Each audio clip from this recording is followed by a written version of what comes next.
नमस्कार साथियों, आर के प्रजापति चैनल में आपका हार्दिक अभिनंदन। आज का जो हमारा विषय है कक्षा 12 भौतिक विज्ञान फिजिक्स एनसीईआरटी का सिलेबस है और राजस्थान माध्यमिक शिक्षा बोर्ड अजमेर द्वारा संचालित कक्षा 12 की जो भौतिक विज्ञान की पाठ्य पुस्तक है उसका अध्याय नंबर 1 है विद्युत आवेश तथा क्षेत्र, जिसका अभ्यास फर्स्ट है और अभ्यास फर्स्ट का प्रश्न 1.9 है। किसी निकाय में दो आवेश क्यू ए बराबर 2.5 इंटू 10 की घात -7 कूलाम तथा क्यू बी बराबर -2.5 इंटू 10 की घात -7 कूलाम क्रमशः दो बिंदु ए जिसके निर्देशांक है 0, 0, -15 सेंटीमीटर तथा बी निर्देशांक है 0, 0, 15 सेंटीमीटर पर अवस्थित है। निकाय का कुल आवेश तथा विद्युत द्विध्रुव आघूर्ण क्या है? बहुत अच्छा क्वेश्चन है। नीट एग्जाम, बोर्ड एग्जाम और कंपटीशन एग्जाम की दृष्टि से महत्वपूर्ण है, इसलिए अच्छे से इसको समझना। प्रश्न के अनुसार बात हो रही है निकाय का कुल आवेश, तो विद्युत द्विध्रुव के अंदर दो बराबर तथा विपरीत आवेश होते हैं, इसलिए निकाय का कुल आवेश होगा वो 0 होगा।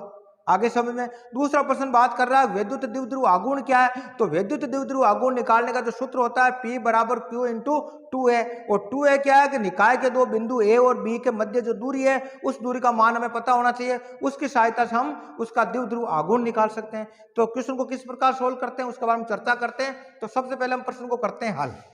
आगे समझ आपको, हम लिखेंगे हल और हल में लिखेंगे प्रश्नानुसार क्यू है, और क्यू ए का मान कितना दे रखा है 2.5 इंटू 10 की घात -7 कूलाम तथा क्यू बी कितना दे रखा है कि -2.5 इंटू 10 की घात -7 कूलाम। आगे समझे तो हम लिखेंगे अतः निकाय का कुल आवेश, निकाय का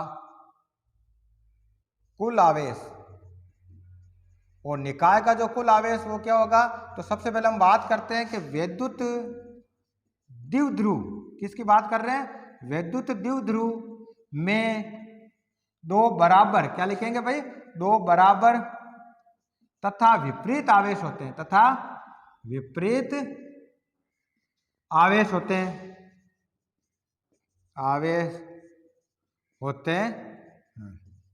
अतः कुल आवेश 0 होगा। क्या होगा भाई, कुल आवेश 0 होगा। तो इसको किस प्रकार समझेंगे, तो हम लिखेंगे निकाय का कुल आवेश, क्या लिखेंगे भाई, निकाय का कुल आवेश, और निकाय का कुल आवेश का सूत्र किस प्रकार लिखेंगे, तो हम लिखेंगे Q टोटल बराबर हो जाएगा आपके कि QA प्लस QB। आगे समझो आपके, तो QA प्लस QB को जोड़ेंगे तो किस प्रकार आ जाएगा, तो हम लिखेंगे टोटल जो आवेश होगा वो क्या होगा भाई, आपके QA का मान कितना दे रखा है 2.5 इंटू 10 की घात -7 कूलाम प्लस QB कितना दे रखा है -2.5 इंटू 10 की घात -7 कूलाम। आगे समझो आपके, आगे सरल करेंगे तो क्या लिखेंगे कि QT बराबर हो जाएगा आपके 2.5 इंटू 10 की घात -7। अब देखो ये प्लस का, ये माइनस का, तो माइनस प्लस माइनस 2.5 इंटू 10 की घात -7। आगे समझे, ये प्लस का ये माइनस का एक दूसरे से कट जाएंगे, तो वैल्यू जो आई वो 0 आई। तो यानी टोटल जो आवेश आएगा तो हम क्या लिखेंगे, इसलिए QT बराबर हो जाएगा 0 कूलाम। आगे समझो आपके, तो इस प्रकार अतः हम कह सकते हैं निकाय का कुल आवेश होगा वो कितना होगा, 0 होगा। आगे समझे, तो इस प्रकार पहला क्वेश्चन तो सोल्व हो गया, क्योंकि इसके अंदर परिभाषा क्या कह रही है, विद्युत द्विध्रुव में दो बराबर तथा विपरीत आवेश होते हैं, अतः कुल आवेश 0 होगा, जिसको हमने इस प्रकार इस क्वेश्चन को सोल्व करना। हो गई क्लियर। अब दूसरा क्वेश्चन कह रहा है तथा विद्युत द्विध्रुव आघूर्ण क्या है, तो विद्युत द्विध्रुव आघूर्ण क्या है उस निकाय का, तो निकाय का विद्युत द्विध्रुव आघूर्ण किस प्रकार निकालेंगे, जिसके अंदर बिंदु ए तथा बिंदु बी की बात हो रही है। तो बिंदु ए का जो निर्देशांक क्या दे रखा है, बिंदु बी का निर्देशांक क्या दे रखा है, उस निर्देशांक को निरूपित करते हैं। तो सबसे पहले बात करते हैं निर्देशांक की, हम बात करते हैं तो निर्देशांक के अंदर देखो भाई, यहाँ x0 और y0, उधर भी x0 और y0 है, तो यहाँ हमने 0 पहले यहाँ लिख दिया। अब इसके निर्देशांक जो अक्ष मानते हैं, अक्ष माना कि मैंने x यहाँ लिखा, x ये होते ही y ये हो जाएगा और z ये हो गया आपके। आगे समझे, तो x अक्ष, y अक्ष और z अक्ष, और अगर ऋणात्मक मान दे रखा तो z डैश कर देंगे। आगे समझे आपके, तो इस प्रकार हमने इस निकाय के अंदर अब इसकी किस प्रकार जो इसके निर्देशांक है उसका अकॉर्डिंग इसका मान रखना है। तो बिंदु ए की बात करते हैं, बिंदु एक में क्या है x0 y0 और z है -15, कितना है -15 सेंटीमीटर, यानी माइनस साइन में आएगा। तो ये जो बिंदु ए की बात करेंगे, माना कि ये बिंदु ए है, ये हो गया आपके बिंदु ए। आगे समझे, और इसके निर्देशांक कितना है कि 0,0, -15 सेंटीमीटर। आगे यहां तक समझे। इसी प्रकार बिंदु बी की बात करते हैं। बिंदु बी के निर्देशांक क्या है कि x0, y0 और z प्लस 15 सेंटीमीटर है, यानी z इधर 15 सेंटीमीटर। तो यहाँ 15 सेंटीमीटर यहाँ देख दिया, ये पॉइंट दे दिया हमने बी। आगे समझ, ये बी पॉइंट हो गया आपके, और बी के अंदर यह बिंदु है, और इसके जो निर्देशांक क्या है कि 0,0, प्लस 15 सेंटीमीटर। आ गई यानी x0, y0 और z है प्लस के 15 सेंटीमीटर। यहां तक क्लियर हो गया। अब आगे क्या कह रहा है, इसके जो आवेश यानी q है, यानी q है जो वो कितना है, तो हम यहाँ क्या लिखेंगे कि q है बराबर है 2.5 इंटू 10⁻⁷ कूलम। आगे समझे। इसी प्रकार बिंदु बी पर क्या आवेश है QB, और QB का मान कितना देगा माइनस में, तो हम लिखेंगे QB माइनस 2.5 इंटू 10⁻⁷ कूलम। आगे यहाँ तक क्लियर हो गई।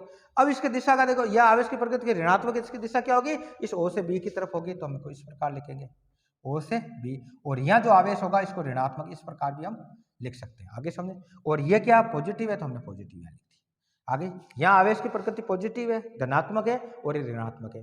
दिशा इसकी क्या हो गई कि O से B, यानी Z अक्ष के अनुदिश होगी। तो क्या होगी, Z अक्ष के अनुदिश होगी, अनुदिश होगी। ठीक है, तो Z अक्ष के अनुदिश है। आगे क्लियर हो गई यहां तक। अब हम बात करेंगे, जब भी विद्युत द्विध्रुव आघूर्ण निकालना, और विद्युत द्विध्रुव आघूर्ण निकालने के लिए हमें क्या चाहिए, बिंदु ए से बिंदु बी की जो दूरी है, बीच की दूरी, यानी यहां से लगाकर यहां की जो दूरी है, उस दूरी को क्या हम बोलते हैं 2a। 2a का मान हमें प्राप्त करना है। अब 2a का मान कैसे निकालेंगे, उसका मान निकालने का सूत्र क्या, जो हमने अध्याय के अंदर पढ़ा, उसका अकॉर्डिंग इसका मान निकालेंगे। आगे समझे। यहाँ तक क्लियर हो गया, आपके दिशा का ज्ञान पता हो गया आपको। तो इस प्रकार जो इसका द्विध्रुव जो आघूर्ण होगा उसको किससे अनुदिश होगा, Z अक्ष के अनुदिश होगा।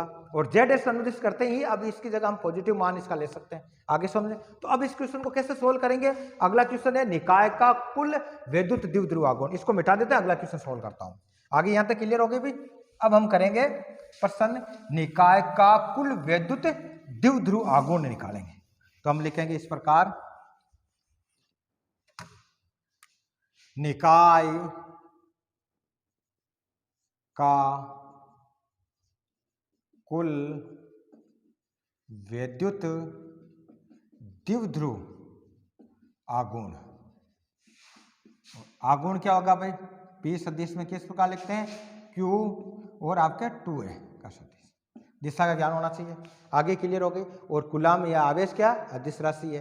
तो इस प्रकार हमें विद्युत द्विध्रुव आघूर्ण का P सदिश निकालना हो, तो किस प्रकार निकाले, इस सूत्र में लेना है। और इस सूत्र के अंदर सबसे पहले हमें क्या दे रखा है, दिया हुआ क्या है भाई, Q बराबर क्या है कि QA, Q बराबर है मान में QB, और कितना मान है कि 2.5 इंटू 10⁻⁷ कूलम। आगे समझ आपके। अब दिशा किसके अनुदिश है, Z अक्ष के अनुदिश है, इसलिए पॉजिटिव हो गया। माइनस का था तो इसकी दिशा किधर हो जाएगी, Z अक्ष के अनुदिश। अब हम बात करेंगे, अब इसके अंदर हमें किसकी जरूरत पड़ेगी, सूत्र के अनुसार Q हमें दे रखा 2a की जरूरत पड़ेगी। 2a कितना आएगा, तो यहाँ जो 2a है और 2a किस प्रकार निकालेंगे, A से लगाकर B, यानी AB के मध्य जो दूरी है उसका मान हमें निकालना। और AB का मान किस प्रकार निकालते हैं, निर्देश तंत्र के अंदर वो हमने सूत्र पढ़ा है। तो हम क्या लिखेंगे कि AB की जो दूरी आएगी वो कितनी आएगी, यानी बिंदु A से लगाकर बिंदु B के मध्य जो दूरी है उसको निकालने का सूत्र ये होता है कि हमें वर्गमूल लेना है। किसका लेना है कि x2 - x1 का होल स्क्वायर करना है, फिर प्लस करना है y2 - y1 का होल स्क्वायर करना है, प्लस Z2 - Z1 का होल स्क्वायर करना। आगे यहाँ तक क्लियर हो गई। अब वैल्यू रखो आप। तो AB दूरी का जो मान निकलेगा वो कैसे निकलेगा, तो पहले वर्गमूल लगाएंगे, ये वर्गमूल हो गया आपके।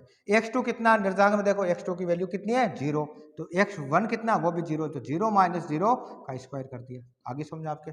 अब देखो y2 कितना है, तो y2 भी 0 है, y1 कितना, y1 भी 0 है, तो 0 कर, अब इसका स्क्वायर कर दिया प्लस। अब Z2 कितना है, Z2 -15 कितना दे रहेगा भाई, Z2 -15, तो हमने लिख दिया -15, माइनस Z1 कितना +15, तो +15 का लिख दिया। अब टोटल इनका स्क्वायर कर दिया। आगे समझो आपके। अब किस प्रकार लिखेंगे, AB का मान जो AB दूरी है वो कैसे निकलेंगे, तो देखो आप इसका वर्गमूल लगाएंगे। सबसे पहले तो 0 में से 0 गया तो 0 हो गया, जीरो में से जीरो गया जीरो, जीरो का स्क्वायर करेंगे जीरो हो जाएगा, प्लस अब देखो -15 और ये भी माइनस का 15 हो गया, तो माइनस माइनस के टोटल 30 हो गई। अब 30 का स्क्वायर करती है, हो गई क्लियर। आगे क्या आएगा भाई, ए बी दूरी का जो मान आएगा वो क्या आ जाएगा, वर्गमूल लगाना हमें, जीरो का जीरो लिखने की जरूरत नहीं है, तो -30 को -30 से गुणा करेंगे तो 900 हो गया आपके। आगे समझे, तो इसलिए ए बी का जो मान आएगा वो कितना आ गया कि 900 का वर्गमूल लेंगे 30, और 30 किस में आएगा, सेंटीमीटर, यानी ए बी का जो मान आया हमें कितना प्राप्त हो गया, 30 सेंटीमीटर में प्राप्त हो गया।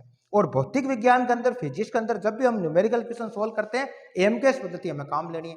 एएमकेएस के अंदर क्या है भाई कि द्रव्यमान को किलोग्राम में, लंबाई या दूरी जब बात होती है तो उसको हमें मीटर में लेना है, और समय की बात होती है तो सेकंड में मापना है। तो इस प्रकार इनकी इकाई का मान लेना है। तो यहाँ दूरी है, दूरी किस में, सेंटीमीटर है, तो सेंटीमीटर को हमें कन्वर्ट किस में करना पड़ेगा भाई, कि मीटर में करना पड़ेगा। तो हम लिखेंगे 2a बराबर है 30 सेंटीमीटर, और इसको मीटर में कन्वर्ट करेंगे तो मैंने आपको बताया जो संख्या उसको 10 की घात -2 से गुणा करेंगे तो वो मीटर में कन्वर्ट हो गया। तो 30 गुणा 10 की घात -2 मीटर हो गया।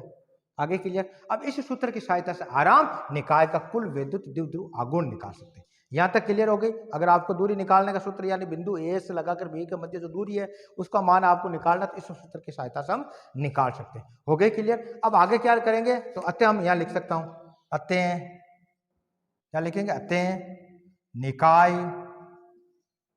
का विद्युत द्विध्रुव आघूर्ण, और आघूर्ण क्या होगा भाई, P सदिश, और P सदिश का सूत्र क्या है कि Q गुणा 2a। अब देखो वैल्यू रखो आप, Q का मान कितना दे रखा है कि 2.5 × 10 की घात -7 कूलाम, ठीक है। 2a कितना दे रखा है, 30 गुणा 10 की घात -2 मीटर हो गया। आगे क्लियर हो गई। तो क्या हो जाएगा भाई, P सदिश क्या हो गया इसका, देखो 2.5 गुणा 30 गुणा 10 की घात, ये माइनस के 7 और माइनस के 2 टोटल -9 हो गई। आगे क्लियर हो गई। अब देखो इसको 2.5 को 30 से गुणा करना है, क्या आएगा भाई, तो इसको इस प्रकार लिखेंगे, 0 आ जाएगा, 5 × 15 का 5 बच गया, 1 3 दूनी 6 1 7। अब पॉइंट कितने के बाद, एक के बाद लगाना, एक के बाद पॉइंट लगा दिया, यानी 75 के बाद में पॉइंट लग गया, इंटू 10 की घात -9 हो गया। अब देखो एक पॉइंट यहाँ आगे लेकर आ जाएंगे तो ये 10 की घात -8 हो जाएगा। देखो इस प्रकार भी कर सकते हैं। तो 7.5 × 10 की घात -8, और ये किस में आता है भाई, विद्युत द्विध्रुव आघूर्ण किस में आता है, ये कूलाम मीटर में आता है। और इस किसका होगा, जेड अक्ष के अनुदिश, क्या लिखेंगे, जेड अक्ष के अनुदिश, ये भी हमें लिखना पड़ेगा। आगे समझे, तो हम कह सकते हैं निकाय का जो बल विद्युत द्विध्रुव आघूर्ण होगा वो क्या होगा आपके 7.5 × 10 की घात -8 कूलाम मीटर जेड अक्ष के अनुदिश होगा। आगे क्लियर हो गई। तो इस प्रकार आज के वीडियो के अंदर हमने अभ्यास फर्स्ट का 1.9 क्वेश्चन सोल्व किया। कल के वीडियो के अंदर अगला क्वेश्चन सोल्व करेंगे। धन्यवाद।